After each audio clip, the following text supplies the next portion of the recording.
बारिश में गरीब बहू के चटपटे पत्ते वाले मोमोज। लीजिए भैया, आपके चटपटे पत्ते वाले मोमोज तैयार हैं। तीखी चटनी थोड़ी और डाल दूं? बारिश के मौसम में तीखा खाने का अपना ही मजा है। झमाझम बारिश हो रही है, आसमान में काले बादल छाए हुए हैं और बिजली कड़क रही है। बारिश से बचने के लिए लोग रंग बिरंगे छाते लेकर नैना के घर की बड़ी सी खिड़की के बाहर खड़े हैं। खिड़की के ऊपर एक तिरपाल टंगा है जिसे पानी की बूंदें टप टप करके गिर रही हैं। अंदर से गरम गरम मोमोज की खुशबू आ रही है। नैना खिड़की पर खड़ी है।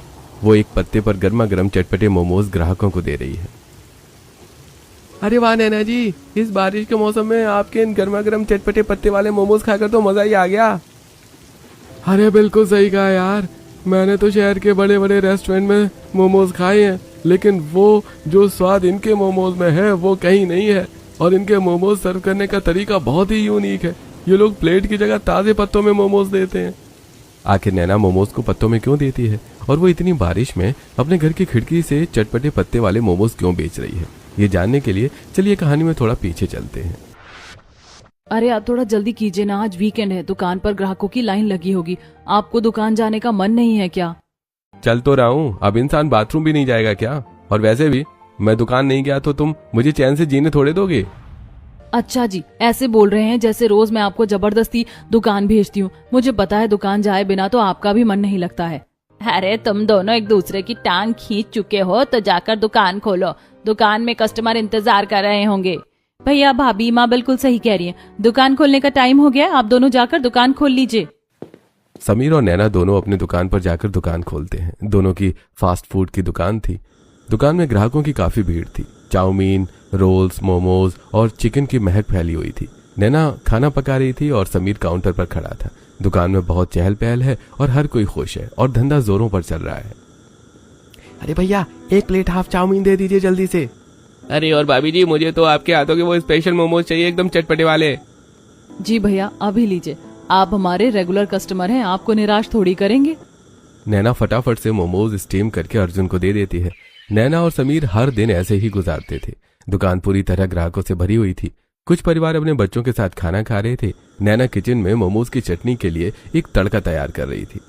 समीर जी, मोमोज के तड़के के लिए गैस थोड़ी और तेज करना, भीड़ बहुत है। हाँ नैना, कर रहा हूँ। समीर जैसे ही गैस का वॉल्व घुमाता है, पुरानी गैस पाइपलाइन से अचानक बहुत तेज निकलने लगती है, जिससे पहले कि कोई कुछ समझ पाता कढ़ाई का खौलता हुआ तेल गैस की आंच के कांटेक्ट में आ जाता है और एक बहुत जोरदार धमाका होता है। आग की विशाल लपटें उठती हैं और सेकंड्स में पूरे रेस्टोरेंट को अपनी चपेट में ले लेती। बचाओ समीर! रेस्टोरेंट में भगदड़ मच जाती है। ग्राहक अपनी जान बचाने के लिए दरवाजे की तरफ भागते हैं, लेकिन आग इतनी तेजी से फैलती है कि कई लोग अंदर ही फंस जाते हैं। लोग जान बचाने के लिए चीख रहे होते हैं। कुछ ग्राहकों के कपड़ों में आग लग जाती है। तारा, नैना, बाहर निकलो जल्दी। समीर एक कंबल लेकर आग बुझाने और लोगों को निकालने की कोशिश करता है, लेकिन आग बेकाबू हो चुकी थी। रेस्टोरेंट के अंदर फंसे हुए कुछ लोग बुरी तरह जल जाते हैं और दम घुटने से वहीं गिर पड़ते हैं। यह मंजर बहुत ही खौफनाक था। कोई दमकल बुलाओ जल्दी से। मैंने फोन किया है दमकल को। दमकल की गाड़ियां आती हैं। दमकल आग बुझा चुकी थी। एम्बुलेंस में बुरी तरह जले हुए और मृत लोगों को ले जाया जा रहा था। रेस्टोरेंट पूरी तरह से राख हो चुका था। जिन ग्राहकों की मौत हुई थी और जो घायल हुए हैं, उनके परिवार वाले वहां पहुंच चुके थे और रो रहे थे। तभी भीड़ का ध्यान समीर और नैना की तरफ जाता है, जो जमीन पर बैठे रो रहे थे। लोगों का दुख अब भयंकर गुस्से में बदल गया था। भीड़ का एक आदमी,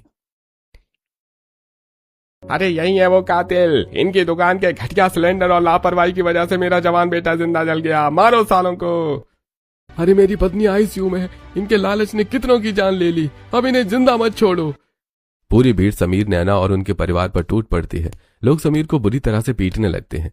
नैना और सरिता को भी धक्का लगते हैं। सरिता रोते हुए हाथ जोड़कर भीड़ के पैरों में गिर जाती है। भगवान के लिए मेरे बेटे को छोड़ दो, हमने जानबूझकर कुछ नहीं किया, ये एक हादसा था, हमारा भी तो सब कुछ लुट गया। प्लीज छोड़ दीजिए इन्हें, ये मर जाएंगे, हमें माफ कर दीजिए। पुलिस बीच बचाव करके समीर और उसके परिवार को भारी भीड़ के गुस्से से मुश्किल से बचाती है। समीर के चेहरे पर पट्टियां बंधी थी और वो बहुत उदास है। उसके घर के बाहर पुलिस और सरकारी अधिकारी खड़े थे। मोहल्ले के लोग तमाशा देख रहे थे। समीर, तुम्हारे रेस्टोरेंट में हुए हादसे में 2 लोगों की दर्दनाक मौत हुई है और कई लोग गंभीर रूप से घायल होकर अस्पताल में हैं। सर, मैं जानता हूं कि हमारी गलती थी, लेकिन मैं बर्बाद हो चुका हूं। मेरा रेस्टोरेंट भी जल चुका है। तुम्हारी बर्बादी से उन लोगों की जान वापस नहीं आ पाएगी। ऊपर से ऑर्डर है कि उन पीड़ित परिवारों को मुआवजा और घायलों के इलाज का भारी खर्चा तुम्हें उठाना होगा। उसके लिए तुम्हारी सारी प्रॉपर्टी और ये मकान जब्त किया जाता है। सरकार इसे नीलाम करके पीड़ितों को पैसा देगी। अंकल जी ऐसा मत कीजिए, अगर आप हमारा घर छीन लेंगे तो हम सड़क पर आ जाएंगे। घर को सील करो।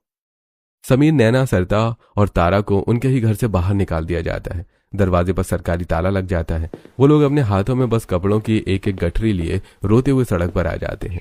एक शाम नैना और उसके परिवार की दुनिया उजड़ चुकी थी, रास्ते में भटकते हुए। समीर जी, अब हम लोग क्या करेंगे? हम लोग और कर भी क्या सकते हैं नैना, हमें घर रेंट पर लेना होगा। समीर एक कमरे को किराए पर लेता है जो काफी छोटा और सीलन से भरा हुआ था। घर की छत एस्बेस्टस की थी जो कई जगह से टूटी थी। जब समीर अपने परिवार के साथ घर में जाता है तब घर में अजीब सी बदबू आती है। छी, ये कैसा घर है? यहाँ तो ठीक से सांस भी नहीं ली जा रही। देखो ये छत, ऐसा लग रहा है जैसे भट्टी में आ गए हो। माँ, मैं इस झोपड़पट्टी में कैसे रहूंगी? घर देखकर एक तरफ तारा नाक सिकोड़ रही थी तो वहीं सरिता की आंखों में आंसू आ जाते हैं। चुप कर तारा, अब हमारे हालात वैसे नहीं रहे, हमें इसी में गुजारा करना होगा। समीर ने जैसे तैसे इस घर का इंतजाम किया है। सरिता तारा को समझा रही थी, तभी नैना झाड़ू उठाकर कमरे की सफाई शुरू करती है।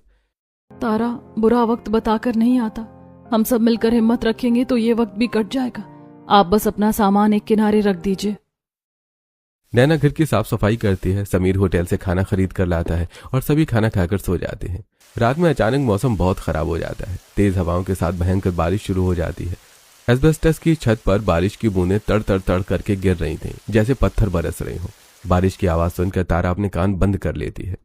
हे भगवान, ये कैसी बारिश है? छत तो ऐसे आवाज कर रही है जैसे अभी टूट कर गिर जाएगी। तभी छत पर दरारों से पानी टप टप टपकने लगता है, पहले एक जगह से फिर दूसरी जगह से। माँ जी, छत टपक रही है, हमारा बचा कुचा सामान भीग जाएगा। समीर जी, जल्दी से बर्तन लाइए। हाँ नैना, मैं लाता हूँ। वो लोग घर के सारे बर्तन, कढ़ाई, कुकर, बाल्टी और गमला उन जगहों पर रख देते हैं जहां से पानी टपक रहा था। लेकिन बारिश इतनी तेज थी कि बाहर का पानी भी दरवाजे के नीचे से अंदर घुसने लगता है। देखते ही देखते पूरे घर में टखनों तक पानी भर जाता है। घर में पानी भरता देखकर सरिता बिस्तर ऊपर करती है। हाय राम, ये कैसी परीक्षा है? हमारा रेस्टोरेंट जल गया, हमारा घर छिन गया और अब कुदरत का कहर, घर में तो पानी भर गया। अब हम कहाँ बैठे? सिर्फ समीर का घर ही नहीं बल्कि पूरी बस्ती का यही हाल था। भारी बारिश और खराब ड्रेनेज के कारण पूरे गांव के घरों में पानी भर गया था। लोग अपने घरों से बाहर निकल रहे थे। गांव के सभी गरीब लोग जिनके घरों में पानी भर गया था वो अपना थोड़ा बहुत सूखा सामान और बच्चों को लेकर अपनी अपनी छतों पर चढ़ गए थे और छतों की शेड की आड़ में खड़े हो गए थे ताकि घर में आए पानी से बच सके। हम सभी ऊंचे बिस्तर के ऊपर चढ़कर बैठ जाते हैं। जब बारिश रुकेगी तब हम पानी को बाहर निकाल देंगे। समीर और उसके परिवार वाले बिस्तर पर घुटनों को मोड़कर एक दूसरे से सटकर बैठ जाते हैं। सरिता और तारा के हाथ में एक छाता था। सभी को बहुत नींद आ रही थी। सरिता और तारा को भी नींद आ रही थी तो वो दोनों बैठे बैठे ही झपकी ले रही थी, जबकि नैना और समीर बारी बारी से पानी से भरे बर्तन खाली करते हैं। सुनिए जी, लग रहा है कि आज की रात तो पानी निकालते हुए ही कट जाएगी। अरे, नई जिंदगी की शुरुआत हो रही है नैना, तो परेशानी तो आएगी ही ना। नैना और समीर दोनों इस तरह बातें करते हैं। वो पूरी रात सो नहीं पाते, बस जागकर सुबह होने का इंतजार करते हैं। सुबह बारिश रुक चुकी थी। घर में जमे पानी को नैना और तारा बाल्टियों से बाहर निकाल रही थी। समीर उदास और थका हुआ था। वो मुंह हाथ धोकर अपने कपड़े बदल रहा था। समीर जी, आज आप काम ढूंढने जा रहे हैं ना? देखिए बाहर अभी भी कीचड़ है, संभल कर जाइएगा। हाँ नैना, मुझे जाना ही होगा। घर में खाने को एक दाना नहीं है। मैं किसी रेस्टोरेंट में काम ढूंढता हूँ। समीर बाहर जाता है। वो एक रेस्टोरेंट से दूसरे रेस्टोरेंट में काम ढूंढता है। सर, मैं बहुत गरीब हूँ, मुझे काम की बहुत जरूरत है। मैंने खुद की फास्ट फूड की दुकान चलाई है, मुझे कुकिंग का सारा काम आता है। अरे भाई, तो वही है ना जिसकी दुकान में आग लगी थी और लोग मर गए थे। अरे, जब तू अपनी खुद की दुकान में लोगों को जिंदा जला सकता है तो मेरे रेस्टोरेंट में क्या काम करेगा? यहाँ भी आग लगानी है क्या? चल भाग यहाँ से, कोई नौकरी नहीं है तेरे लिए।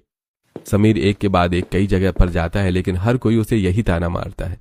वो हताश होकर सड़क पर चलने लगता है। तभी अचानक फिर से जोरदार बारिश शुरू हो जाती है। मैं लोगों को कैसे समझाऊं कि जो हुआ उसमें मेरी कोई गलती नहीं थी, वो तो बस एक एक्सीडेंट था। बारिश बहुत तेज हो रही थी। समीर के पास छाता नहीं था। वो बारिश से बचने के लिए दौड़ता है और एक बड़े से टीन के शेड के नीचे जाकर खड़ा हो जाता है। वो शेड के सामने एक कारखाना था। समीर देखता है कि वहां से कई लोग बाहर निकल रहे हैं। हे महादेव, मैं अपने परिवार के पास खाली हाथ कैसे जाऊंगा, वो सब भूखे हैं। वो हिम्मत करके कारखाने के मैनेजर के पास जाता है। सर, मैं बारिश से बचने के लिए यहाँ खड़ा था। मैंने देखा यहाँ काम चल रहा है, क्या मुझे यहाँ कोई काम मिल सकता है? मैं कुछ भी कर लूंगा सर। देखो, यहाँ सिर्फ सब्जियों को छांटने का काम है। जो अच्छी सब्जियां हैं उन्हें रेस्टोरेंट में भेजना होता है। मेहनत का काम है और पैसे बहुत कम मिलेंगे। करेगा? जी सर, मैं करूंगा। मेरे लिए कोई भी काम छोटा नहीं है। समीर पूरे दिन जी जान लगाकर काम करता है। शाम को जब कारखाना बंद होता है तो उसे 100 रुपए मजदूरी मिलती है। सर, क्या मैं वो सब्जियां ले जा सकता हूँ जो आपने खराब समझकर अलग फेंकी हैं? उनमें से कुछ पत्ते अंदर से बिल्कुल ताजे और अच्छे हैं। अरे हाँ, ले जा। वो तो वैसे भी कचरे में जाने वाले हैं। समीर उन फेंके हुए सब्जियों में से जो साफ सब्जियां होती हैं उन्हें एक कैरी बैग में भर लेता है और खुशी खुशी घर की तरफ लौटता है। लेकिन रास्ते में फिर से भयंकर बारिश शुरू हो जाती है। समीर के पास छाता नहीं था तो वो पूरी तरह से भीग जाता है। समीर बुरी तरह खांसते और कांपते हुए घर आता है और वो पूरी तरह से भीगा हुआ था। अरे नैना, जल्दी से कुछ पोंछने के लिए दो और ये सब्जियां पकड़ो। तारा जल्दी से सब्जियों का बैग पकड़ती है और नैना समीर को गमछा ला कर देती है। सरता समीर को इतना भीगा देखकर उस पर गुस्सा करती है और परेशान होती है। हे भगवान, तू पूरा भीग गया है समीर। क्या जरूरत थी इतनी बारिश में भीगने की? पहले इतनी मुसीबतें, अब तू बीमार पड़ गया तो क्या होगा? माँ, मुझे काम मिल गया। ये लो पैसे और मैं ये कुछ सब्जियां लाया हूँ। समीर चक्कर खाकर जमीन पर गिर पड़ता है। उसे बहुत तेज बुखार आ गया था। समीर जी, क्या हुआ आपको? तारा, जल्दी से एक सूखा कपड़ा लाओ। नैना जल्दी से अपनी सूती साड़ी का एक कोना फाड़ती है, उसे पानी में भिगोती है और समीर के माथे पर ठंडी पट्टियां रखने लगती है। समीर एक पुरानी चारपाई पर लेटा हुआ है। उसे बहुत तेज बुखार है। नैना एक बर्तन में ठंडा पानी लिए बैठी है और समीर के माथे पर ठंडे पानी की पट्टियां रख रही है। आप बिल्कुल चिंता मत कीजिए, बुखार जल्दी उतर जाएगा। नैना, घर की हालत देख रही हो। अरे मेरे पास कोई काम नहीं है और ऊपर से ये कम वक्त बुखार, कैसे चलेगा हमारा घर? तभी अचानक बाहर जोरदार बारिश शुरू हो जाती है। बादलों की गड़गड़ाहट के साथ मोटी मोटी बूंदें घर की छत पर गिरने लगती हैं। कुछ ही सेकंड्स में छत से पानी टपकने लगता है। पानी ठीक समीर की चारपाई के पास टपक रहा था। हे भगवान, एक तो ये गरीबी और बुखार, ऊपर से ये बारिश, अब ये छत फिर से टपकने लगी। भाभी, आप भैया को देखिए, मैं कुछ करती हूँ। तारा भागती हुई घर के बाहर जाती है। बाहर गली में पानी तेजी से बह रहा था और घर के दरवाजे के अंदर आ रहा था। तारा बारिश में पूरी तरह भीग जाती है और वो जल्दी जल्दी घर के बाहर पड़े हुए ईंटों को लेती है और दरवाजे के सामने कुछ ईंटें लगाती है और पुराने फटे हुए कपड़ों को ईंटों के बीच फंसा देती है ताकि गली का गंदा पानी घर के अंदर ना आ सके। उसके बाद वो भागकर अंदर आती है और रसोई से कुछ बर्तन, पतीले और बाल्टियां लाकर उन जगहों पर रख देती है जहां जहां छत टपक रही थी। मैंने बाहर ईंटें और कपड़े लगा दिए हैं, पर अंदर तो हर जगह पानी टपक रहा है। रात भर नैना समीर की सेवा करती है। अगली सुबह समीर की हालत थोड़ी बेहतर होती है, लेकिन वो कमजोर था। नैना की नजर उस कैरी बैग पर पड़ती है जिसमें समीर सब्जियां लेकर आया था। समीर नैना को पैसे देता है। अरे बहू, ये ले पैसे, राशन की दुकान पर जाकर कुछ खरीद कर ले आ। नैना सरता के हाथ से पैसे लेती है और राशन की दुकान पर जाकर राशन और मैदा ले आती है। वो सभी के लिए भुजिया रोटी बना देती है। समीर भी रोटी भुजिया खाकर अपने काम पर चला जाता है। सब्जी के कारखाने में काम करके समीर जैसे तैसे अपने घर को चला रहा था। एक रात नैना रसोई में खाना बना रही थी। इस बारिश के मौसम में जहाँ कुछ लोग गरम गरम भुट्टा पकौड़े खाते हैं, वहीं ये बारिश हम गरीबों के लिए किसी अभिशाप से कम नहीं है। आप बिल्कुल सही कह रही हैं माँ। जब से बारिश शुरू हुई है मैंने एक दिन भी कुछ गर्मा गर्म नहीं खाया। सरता और तारा एक दूसरे से बातें कर रही थी। नैना रसोई में बैठी बैठी उनकी बात सुन रही थी। तभी छत से एक बूंद पानी सीधा कढ़ाई के खौलते तेल में गिरता है और छन्न से तेल नैना के हाथ पर गिरता है। अरे बहू, तू ठीक है ना? जल तो नहीं गई? हमें कम से कम अपनी रसोई की छत तो ठीक करवानी ही पड़ेगी। ऐसे कैसे खाना बनेगा? अरे आप लोग चिंता मत करो, मुझे नौकरी तो मिल गई है। हम लोग पैसे जमा करेंगे और छत को कुछ दिनों में ठीक करवा लेंगे। नैना खाना बनाती और सभी खाना खाकर बारिश में जैसे तैसे सोते हैं। अगले दिन पूरे मोहल्ले में पानी भर गया था। बाढ़ जैसे हालात थे। बारिश थोड़ी कम हुई तो समीर काम पर पहुंचता है। मैनेजर उसे एक बड़े से गोदाम में ले जाता है। अरे भाई, इतनी बारिश में भी आ गए तुम? हाँ ठीक है, काम पर लग जाओ।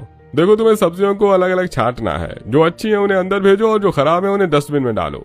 समीर पूरी ईमानदारी से दिन भर काम करता है। शाम को मैनेजर खुश होकर उसे उसकी दिहाड़ी देता है।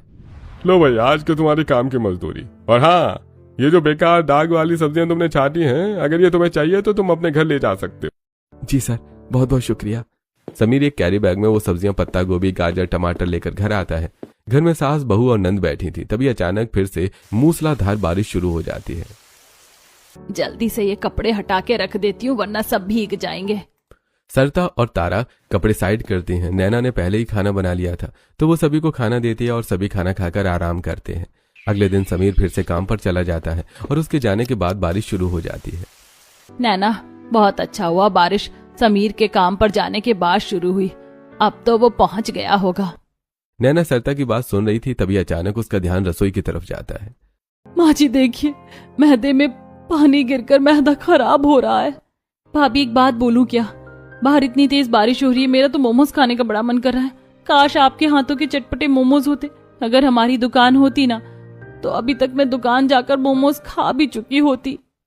तारा की बात सुनकर नैना और सरता दोनों मुस्कुराती हैं। नैना गीले मैदे और समीर की लाई हुई सब्जियों को देखकर कहती है, अरे ऐसी बात है तो मैं अभी मोमोज बना देती हूँ।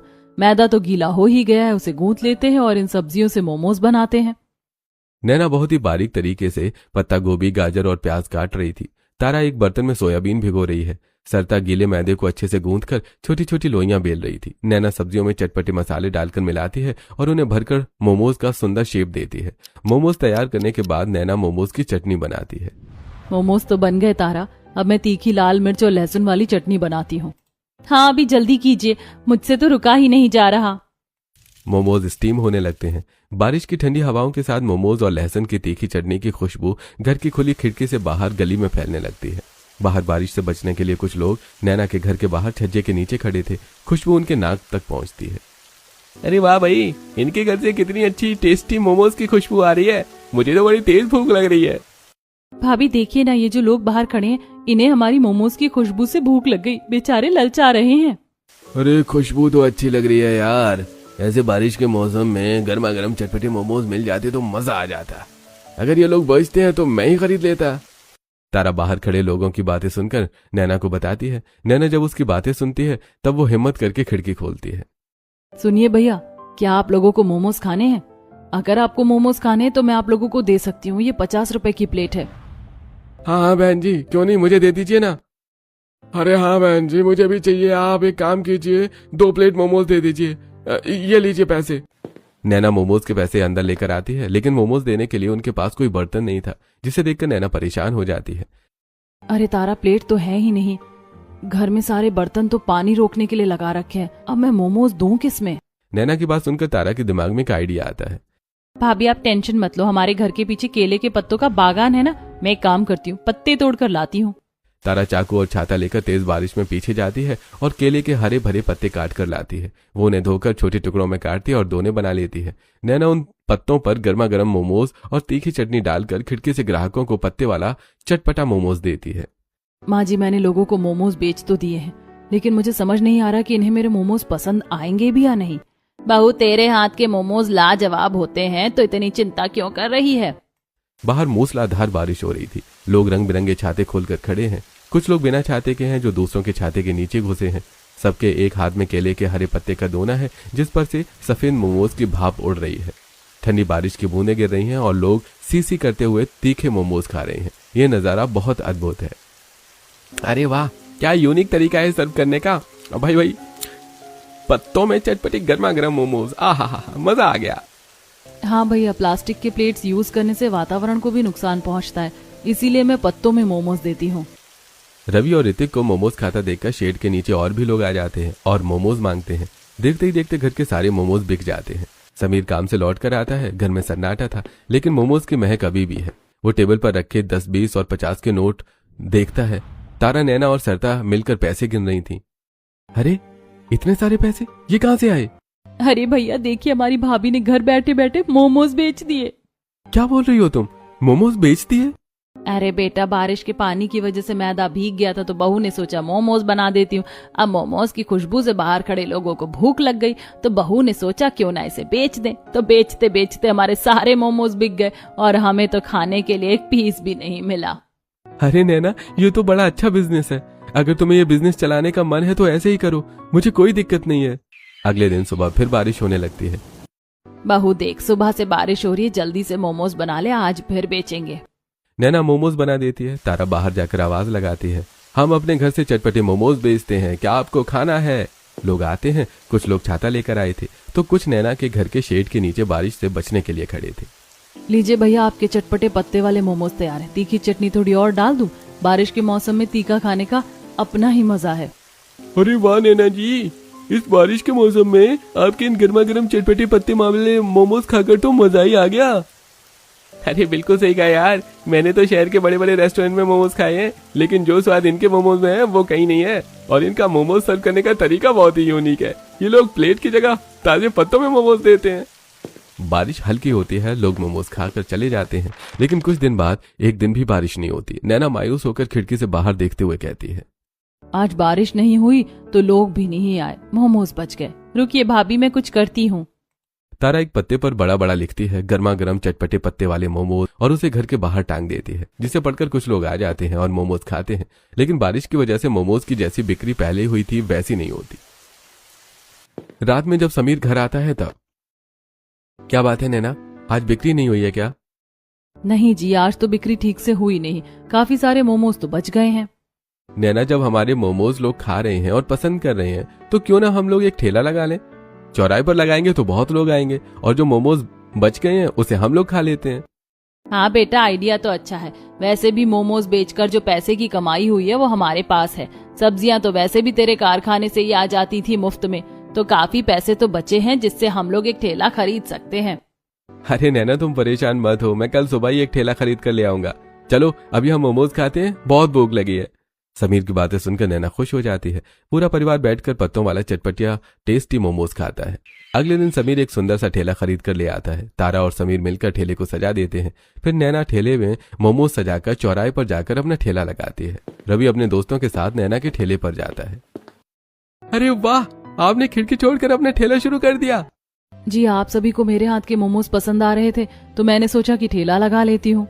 बहुत अच्छा किया आपने जो ठेला लगा लिया, क्योंकि हम लोग तो आपके घर के वहाँ जा नहीं पाते थे और हमें मोमोज खाने को मिलता ही नहीं था। चलिए अब हमें पत्ते वाले चटपटे मोमोज खिला दीजिए। नैना प्लेट में रवि को चटपटे मोमोज देती है। रवि और उसके दोस्त मोमोज खा ही रहे थे कि तभी अचानक फिर से तेज बारिश शुरू हो जाती है। ग्राहक भागने लगते हैं। रुकिए भैया। वो ठेले के नीचे से एक बड़ी नीली तिरपाल और 4 मजबूत बांस निकालती है। समीर की मदद से वो तुरंत ठेले के चारों तरफ बांस गाड़कर ऊपर तिरपाल तान देती है। अब ठेले के सामने एक सुंदर सा शेड बन गया था। ग्राहक बारिश से बचकर आराम से शेड के नीचे खड़े होकर पत्ते वाले मोमोज का लुत्फ उठा रहे थे। देखते ही देखते नैना का पत्तों वाला चटपटे मोमोज का ठेला अच्छा चलने लगता है। एक दिन जब नैना मोमोज बेचकर घर आती है तब, भाभी आप आ गई, मैंने कल मोमोज बेचने के लिए केले के पत्ते के दोने तैयार कर दिए हैं। तारा, अब तुम्हें केले के पत्ते के दोने थोड़े ज्यादा ही तैयार करने होंगे क्योंकि अब हमारी बिक्री अच्छी हो रही है। नैना अपनी मनी बॉक्स अपने घर वालों को दिखाती है। सभी पैसे देखकर खुश होते हैं। ऐसे ही दिन गुजरते हैं। एक दिन नैना के मोमोज के ठेले पर अच्छी भीड़ थी। तभी लड़के लड़कियों का एक ग्रुप वहां आता है। एक लड़की मोमोज खा रही थी। अरे तू भी खा लेना, क्या ड्रामा कर रही है, मोमोज ही तो हैं। हाँ यार, मोमोज खाने का मन तो हमारा भी करता है, लेकिन ये मैदा बिल्कुल भी हेल्थ के लिए अच्छा नहीं होता, मुझे तो पसंद नहीं है। काश कुछ हेल्दी सा होता तो मैं खा भी लेती। नैना रोहिणी की ये बात बहुत ध्यान से सुन रही थी। दुकान बंद करके घर आने के बाद वो रात भर इस बारे में सोचती हैं। अगले दिन वो मोमोज बनाते समय कुछ अलग चीज भी बना रही थी। अरे बहू, ये क्या है, कोई नया आइटम बना रही है क्या? नहीं माँ जी, ये तो मोमोज ही हैं, पर ये पत्तों वाले मोमोज हैं। नैना ने पत्ता गोभी के बड़े बड़े पत्तों को हल्का उबालकर नरम कर लिया था। फिर मैदे की जगह उन पत्तों के अंदर ही मोमोज की स्टफिंग भरकर उन्हें स्टीम किया। तारा, मेरी टेस्टिंग चूहा, जल्दी से टेस्ट करके बताओ कि ये पत्ते वाले मोमोज कैसे बने हैं। नैना की बात सुनकर तारा मुस्कुराते हुए पत्ते वाले मोमोज ट्राई करती है। वो मोमोज खाकर आंखें बंद करते हुए उसके स्वाद में खो जाती है। वाह भाभी, ये तो लाजवाब है, ये तो सभी को पसंद आने वाले हैं। तारा, तू तो सच में नैना की टेस्टिंग चूहा निकली। सरिता की बात सुनकर सभी हंसने लगते हैं। नैना अपने मोमोज का थैला लेकर चौराहे पर जाती है। शाम को वही जिम वाली लड़कियां फिर से वहां से गुजरती हैं। सुनिए, आज आपके लिए कुछ खास है। रोहिणी और उसकी दोस्त नैना के ठेले पर आती है। आप तो रोज ही पत्ते में देती है, इसमें क्या नया है? नहीं नहीं, आज कुछ अलग है, देखिए तो। अरे तो मैदे का नहीं बना है। हाँ, ये पत्ता गोभी का बना है, एकदम हेल्दी, बिना मैदे का। अरे वाह, आज तो मैं भी मोमोज खा पाऊंगी। दीदी, आप ये चटपटे पत्ते वाले मोमोज दे दीजिए। नैना रोहिणी और उसके सारे जिम वाले दोस्त को चटपटे पत्ते वाले मोमोज देती है। तभी बारिश शुरू हो जाती है। रोहिणी और उसकी दोस्त छाते में और बाकी के लोग शेड के नीचे खड़े होकर मोमोज खाते हैं। वो सभी हेल्दी मोमोज खाते हैं और नैना के फैन हो जाते हैं। नैना का बिजनेस अब पहले से ज्यादा अच्छा चलने लगा था। एक रात नैना जब घर जाती है तब एक काम क्यों नहीं करते जी आप वो सब्जियों की फैक्ट्री की नौकरी छोड़ दीजिए। हम लोग एक और ठेला खोल लेते हैं। मैं एक ठेले को संभाल लूंगी, आप दूसरे को संभाल लेना। हाँ नैना, बात तो सही है, हम लोग ऐसा कर सकते हैं। दोनों 2 ठेले लगा लेते हैं। दोनों में लोग आते हैं। एक कपल समीर के ठेले पर मोमोज खा रहा था। वो नैना और समीर को देखकर उनसे पूछते हैं, क्या आप लोग कपल हैं? एक दूसरे का इतना साथ देते हैं। आप जैसे कपल तो मैंने कभी नहीं देखे। आपको देखकर तो लोगों को इंस्पिरेशन लेनी चाहिए। नैना और समीर एक दूसरे को देखकर शर्माते हैं। ऐसे दिन गुजरते हैं। एक दिन नैना और समीर ठेले का काम खत्म करने के बाद रात में घर आकर खाना खाकर थक कर सोए थे। तभी रात में अचानक बारिश शुरू हो जाती है और छत टपकने लगती है। बहू देखो ना, हमारे घर की छत टपकने लगी है। मैं सोच रही थी अब तो हम लोग पैसे अच्छे कमाने लगे। एक काम करते हैं, हम लोग ये घर छोड़कर अपना एक नया पक्का घर ले लेते हैं। हाँ माँ, तुम सही कह रही हो। वैसे भी यहाँ बिल्कुल भी आराम नहीं मिलता। अगर हम लोग दिन भर इतना काम करने के बाद रात को चैन से सो भी नहीं पाए तो क्या फायदा इतना मेहनत करने का। बारिश से परेशान होकर समीर और नैना एक सुंदर पक्का मकान खरीद लेते हैं और अपने पूरे परिवार के साथ अपने नए घर में आ जाते हैं। वाह भैया, ये घर तो हमारे पहले वाले घर से भी ज्यादा बढ़िया और सुंदर है। यहाँ कोई छत नहीं टपकती। समीर और नैना हॉल के सोफे पर बैठे हुए थे। सरिता नैना के सिर पर हाथ फेरते हुए कहती है, हाँ बेटी, ये सब तेरे भैया और भाभी की मेहनत की वजह से ही हुआ है। नहीं माँ जी, आप लोगों ने भी तो हमारा इतना साथ दिया, हमेशा हर काम में हमारी मदद की है। भैया भाभी, मैं सोच रही थी कि अगर हम लोग पहले की तरह अपना कोई चटपटे पत्ते वाले मोमोज का रेस्टोरेंट खोले तो कैसा रहेगा। नहीं तारा, अब हम लोग रेस्टोरेंट नहीं खोलेंगे। तुम्हारी भाभी सही कह रही है तारा। हमारी पुरानी दुकान के साथ जो हुआ वो मंजर मैं अभी तक नहीं भूला हूँ। हमारे लिए तो ये ठेला ही ठीक है। नैना और समीर चौराहे पर अपने अपने चटपटे पत्ते वाले मोमोज का ठेला संभालते हैं। एक दिन दुकान पर ग्राहक थोड़े कम थे तो दोनों अपने अपने ठेले के टेबल पर बैठकर बातें करने लगते हैं। थैंक यू नैना, मेरा हर कदम पर साथ देने के लिए। कैसी बातें करते हो? मैं आपका साथ नहीं दूंगी तो और कौन देगा? तुम्हारे मोमोज, तुम्हारे वो पत्ते वाले मोमोज के आइडियाज की वजह से ही आज हम यहाँ पर हैं। उस दिन अगर तुमने हिम्मत करके अपनी टूटी हुई खिड़की से मोमोज नहीं बेचे होते तो पता नहीं हम लोग आज यहाँ होते भी या नहीं। शायद हम अभी भी उसी टूटे घर में बारिश के पानी से परेशान रहते। आप बारिश को कुछ मत बोलिए जी। बारिश की वजह से ही तो हमने ये सब शुरुआत की। अगर वो पानी छत से मैदे में ना गिरता तो ना मैदा गीला होता और ना मैं मोमोज बना पाती। बारिश नहीं होती तो हम लोग कभी यहाँ तक नहीं पहुँच पाते। दोनों एक दूसरे को देखकर मुस्कुराते हैं और वापस अपने काम पर लग जाते हैं।